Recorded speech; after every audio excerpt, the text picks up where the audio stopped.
Ana, seguimos con José Antonio Forcada, que nos va a dar la visión desde el punto de vista de la enfermería, qué papel puede tener en esta lucha contra la resistencia antimicrobiana y la vacunación, claro. Gracias, Pablo. Bueno, en principio, agradecer, por supuesto, a Aqueodes y a Pfizer pues, que hayan organizado esta jornada y que me hayan invitado como representante de la Asociación Nacional de Enfermería y Vacunas. Yo, antes de comenzar, y Cristina ya lo ha hecho y creo que muchos de los anteriores, un recuerdo especial pues, a las víctimas de la tragedia del apocalipsis que se está viviendo en mi tierra. Yo soy de Castellón, pero bueno, mi hijo vive en Valencia, en una de las zonas afectadas. Su tío, por ejemplo, ha estado toda la noche desaparecido. Afortunadamente, esta mañana ha podido contactar con la familia y sabemos que está bien, pero es una tragedia que tiene que hacernos recapacitar a todos de que no estamos preparados para estas situaciones y tenemos que estar mejor preparados. Esto ha ocurrido una vez y no sabemos cuándo volverá a ocurrir, pero probablemente vuelva a ocurrir y no será tan lejano. Entonces, todos tenemos que pensar un poco en ello, ¿no? Y vamos al grano. Yo creo que es obvio que las enfermeras tenemos un papel fundamental en la prevención y en los cuidados a la población. Y dentro de estos cuidados, los cuidados vacunales son muy importantes. Tenemos que tener la mentalidad de que toda persona es susceptible de una recomendación vacunal a cualquier edad, desde que nace hasta los últimos días de su vida. Y las enfermeras tenemos que integrar estos cuidados y estas recomendaciones dentro de nuestros planes de cuidados. Eso es fundamental. Además, las enfermeras en este país gestionamos prácticamente el 100%, el 99 y pico, de los programas y las campañas de vacunación. Somos las que los llevamos a término, ¿no? Aunque desde las administraciones no nos den demasiada presencia y decisión en la planificación de estas campañas. Yo creo que sería muy interesante. En esta jornada, y pues dentro de un colectivo que gestiona al 100% de las campañas vacunales, somos 2 enfermeras. Creo que tendríamos que tener una mayor representación porque somos quienes estamos ahí día a día, ¿no? Mejorando las coberturas vacunales, y eso ya se ha dicho aquí, estamos evitando infecciones. Y evitando infecciones estamos reduciendo la utilización, sea adecuada o sea inadecuada, de antimicrobianos. Y, por lo tanto, nuestro objetivo tiene que ser mejorar estas coberturas vacunales. En la vacunación infantil, primeras dosis, pues tenemos prácticamente las mejores coberturas del mundo, pero cuando nos vamos a segundas dosis ya comenzamos a descender. Cuando nos vamos a la adolescencia, la caída es más pronunciada. Y, bueno, cuando nos vamos a los adultos, pues tenemos que las tasas de cobertura no son ni muchísimo menos las más convenientes. Y tenemos para ello que mejorar la cultura vacunal de los sanitarios que trabajamos con los adultos. Esa cultura vacunal, como decía antes, de que toda persona merece una recomendación vacunal, en cualquier situación y en cualquier momento. Y eso lo tenemos que integrar los médicos de atención primaria, las enfermeras de atención primaria, pero también a nivel hospitalario para la captación de las personas de grupos de riesgo, tanto los médicos como las enfermeras. Es una labor que nos queda mucho por desarrollar, pero que tenemos que dar el primer paso. Otro punto importante, convencer a la gente y convencernos nosotros de que las vacunaciones forman parte de los estilos de vida saludable. Entra dentro de los hábitos saludables de la vida, ¿no? Y que los adultos deben integrar también su autocuidado vacunal.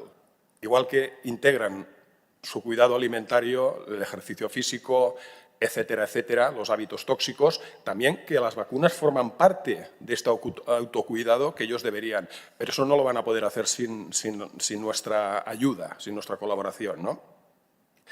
Somos líderes en la gestión y en la promoción vacunal, pero debemos reforzar este liderazgo mejorando las tasas de vacunación en los adultos.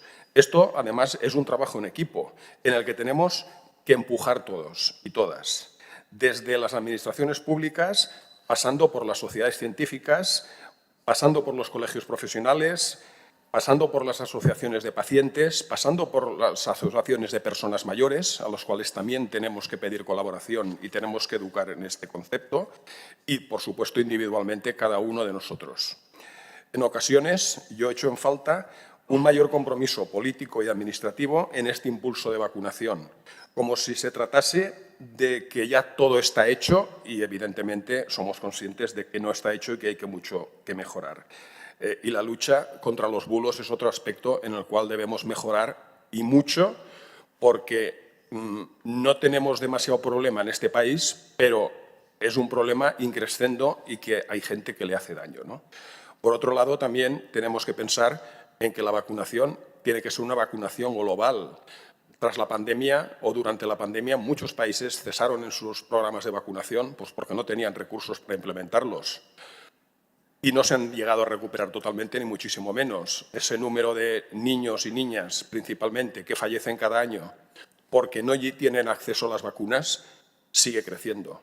Y eso también conlleva, pues, en la medida de que puedan utilizar o no antimicrobianos, problemas que pueden presentársele a medio o largo plazo de resistencias. No vamos a resolver este problema de las resistencias con las vacunas, pero creo que podemos ayudar mucho a resolverlo. Podemos dar un buen impulso. Y finalmente, quiero decir que coincido totalmente con John Moreno en la mesa anterior en cuanto a esa gestión ecológica de las vacunaciones en las cuales la enfermería está trabajando. Estamos con el mismo sentimiento y vamos a seguir trabajando y empujando para conseguirlo. Gracias. Muchas gracias, José Antonio. Tenemos también... Muchas gracias, José Antonio. Su titular. Yo tengo dos malas noticias. La primera es que la salud pública, desgraciadamente, sigue siendo y cada vez más la hermana pobre de la sanidad. Y la segunda mala noticia es que los sanitarios en general y las enfermeras en particular deberíamos sentirnos en parte responsables de que no se alcancen las tasas de cobertura necesarias en los adultos. Pero la buena noticia, que es una y lo engloba todo, es que podemos conseguirlo con el esfuerzo y el trabajo de todos, aunque suele a frase hecha, creo firmemente en ello. Y para eso las enfermeras, como siempre, estaremos en cabeza. Muchas gracias. ¿Nadie más? ¿Alguna reacción? José Antonio, ¿tú querías comentar algo? No, yo quería, al comentar, perdona, no me he quedado con tu nombre, que tienes toda la razón del mundo, pero... Que soy Maite Ledo, perdona, es que no me he presentado. Sí, que comentaba que tienes toda la razón del mundo. No se hace una educación a la población y, por lo tanto, esa educación sería fundamental porque sí, cuando preguntas ¿cuántos se van a vacunar de gripe? Pues poquitos. ¿Por qué? Por la gripecilla, porque la gripe se le dejó de dar importancia cuando se dijo el COVID ya no es un problema, es una gripecilla. Eso no es educar a la población. Yo decía en mi speak, echamos de menos una mayor intervención de las administraciones a la hora de la potenciación. Y dentro de eso hay muchos campos y entre ellos está esa educación, esos estudios sociales para ver cómo funciona la población. Pero al final el consejo del sanitario también es fundamental. Y si los médicos, si las enfermeras, cuando atendemos a un paciente, le hacemos esa educación y ese consejo, también ganaríamos mucho. Pero se deja todo en que me ha pasado a mí, yo he ido a vacunarme y me han dicho, ¿tú qué te quieres vacunar? ¿De la gripe y del COVID o solamente de la gripe o solamente del COVID? Como dejándolo, no haciéndome una educación y diciendo, oye, es muy importante para ti por esto y por esto, vacunarte de las dos vacunas. Yo soy de los que ya tienen más de 65. Tendrían que haber hecho esa intervención conmigo y no la han hecho.